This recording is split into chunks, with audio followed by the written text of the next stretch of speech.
Greetings sailors and welcome back to World of Warships and a Patreon supporter replay featuring the new Convoy mode.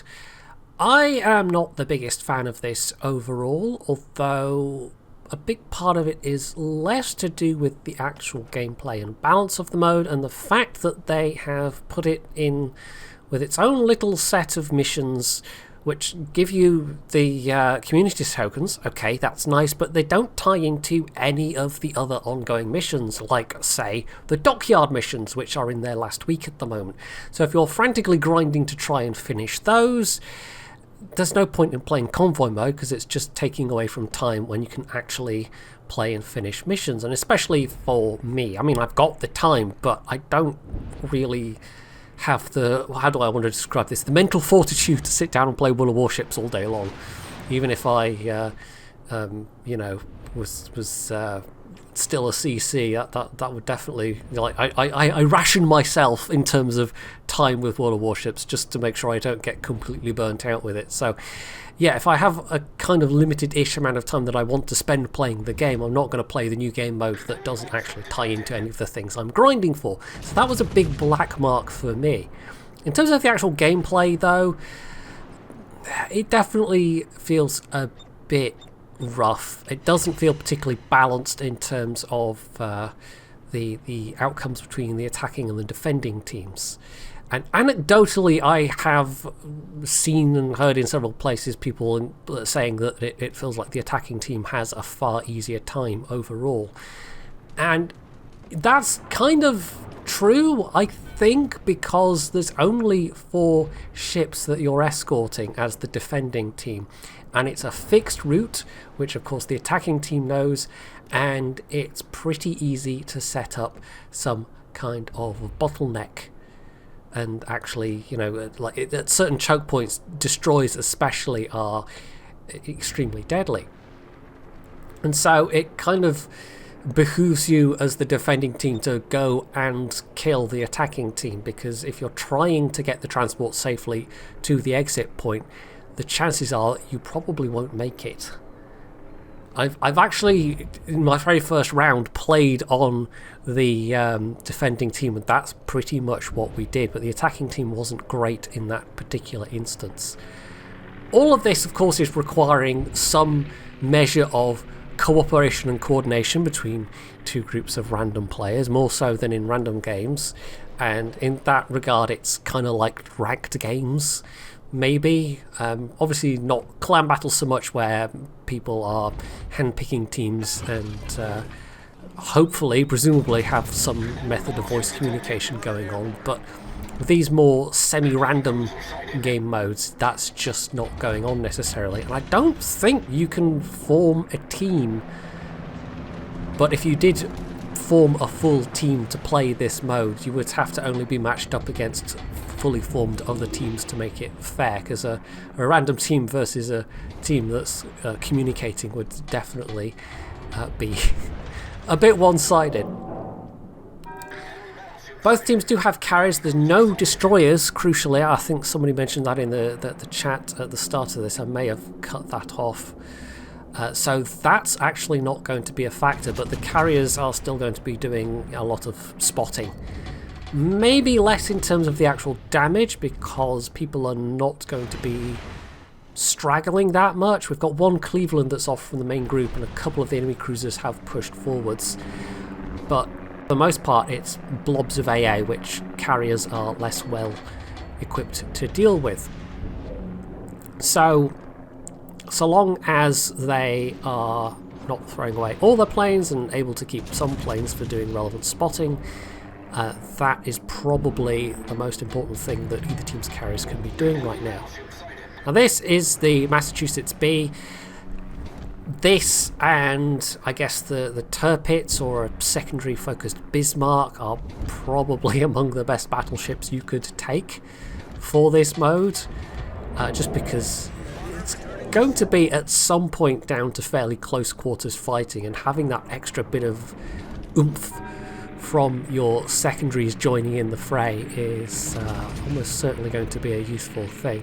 I expect there are going to be other ships that would be particularly useful, but I've not really sat down and thought about, of the tier 8 ships, which ones are the most suited beyond the obvious secondary focused battleship choices. And hell, of those, probably the Germans are better because of that turtleback, which allows you to get away with things that you might not necessarily in a Massachusetts. There's an enemy in Massachusetts there who is pushing down, not quite sure with what intent. They maybe are getting a bit focused on that Cleveland there, because meanwhile the rest of the group has basically pushed up to the exit point, and now the enemy team has to kill all of them, essentially. They have to dislodge them and make sure they're nowhere near the exit if they want to get the transports there, but like I've said, that's probably not really feasible most of the time. So yeah, really they are just going to have to kill all of them, or at least all of the ones that are around this exit area. Damage wise, this isn't anything special so far, but it's going to get a lot higher. The enemy team hasn't actually lost anything yet, but they're about to with this Otago, and the Edinburgh is looking a bit out there in terms of their exposure as well. I mean, they're pretty close. They're almost close enough for his secondaries to start opening up, and it's an Edinburgh. It's really only RNG that keeps them alive when they're that close and showing broadside, as with that particular lucky Edinburgh. It's always kind of annoying when you're in that situation, especially in a battleship versus a cruiser or another battleship particularly, and someone is just playing like they're just giving you all the opportunity in the world, and then RNG just says nope.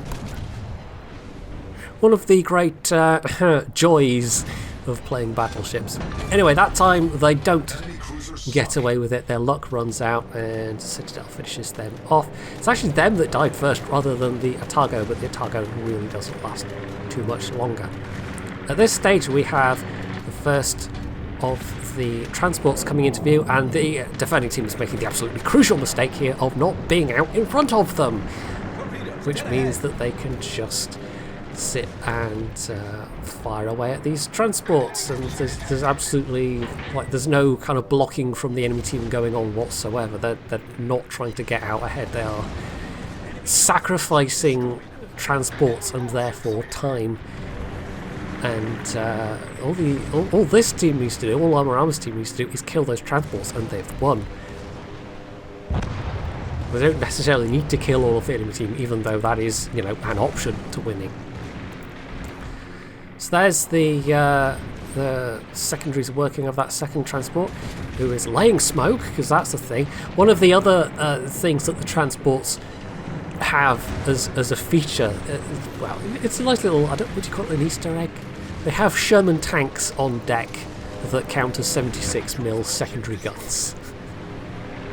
Which is, you know, it's nice to have them there doing something, but yeah, I don't think they're going to be particularly effective. So we've got several enemies of these remaining ones, like they're just out of the way. They're not like, this is the kind of situation where if you have to sacrifice your ship, if you have to bodily put your ship in front of enemy ships to block them firing at, you know, the objective, in this case transports, and it's the same for some of the operations as well. I mean, is it Aegis? It's the one where you have to intercept the enemy convoy, and occasionally it's necessary to sacrifice your ship to save the transports. But sometimes people are just totally unwilling to do that, even if it's going to cost them the objective or cost them the game. And in this case, yeah, the enemy team have taken far too long to actually get out ahead of anything, and they've already lost, what, 3 of their 4 transports at this point? No, 2 of their 4 transports. One of them is half dead at this stage. And although they have taken out the battleship that was here with him, and they're about to take out this Kansas, which will leave Armorama facing off alone and being the immediate object in front of their line of fire. He's also still got the carrier to give him some support, although one of the enemy battleships has actually gone after the carrier, and although they've taken out that Graf Zeppelin, it's kind of not the main thing right now, because the enemy team is down to 1 transport, which is being worked over by armor's secondaries, and an extra firepower, an extra battleship's worth of firepower versus armor at this point. Could make all the difference. Of his own team, there's only the Cleveland left, so the enemy, like the defending team, has actually almost taken everyone out, but almost isn't good enough. They played much too passively up till this point, basically, and now all armor has to do is finish off this last transport before he goes down himself. So he's ignoring everything else. His secondaries are all pinging madly away. I guess they don't have any angles on that Liberty ship at the moment. They're working over that Bismarck up there. Totally ignoring the Bismarck that's about to have his flank, and he could end up dying to this Bismarck here. So he's got 25k health left. The Bismarck is holding fire. They're doing the right thing. This is where being in Bismarck or a Tirpitz would have been better. But it's not enough. And even though he is on his last legs, he's about to get a heal back. But yeah, he might well have died to that carrier. But it didn't matter because he got that transport. And therefore they won. So that was overall actually quite close. I feel 1 or 2 more players doing things slightly differently on the defending team could have made the difference there. But as it was, they didn't, and Armor was able to seal the deal and bring home the win. But it just goes to show that it really is, like, the onus is on the defending team to make all the right moves. They can't really make many mistakes.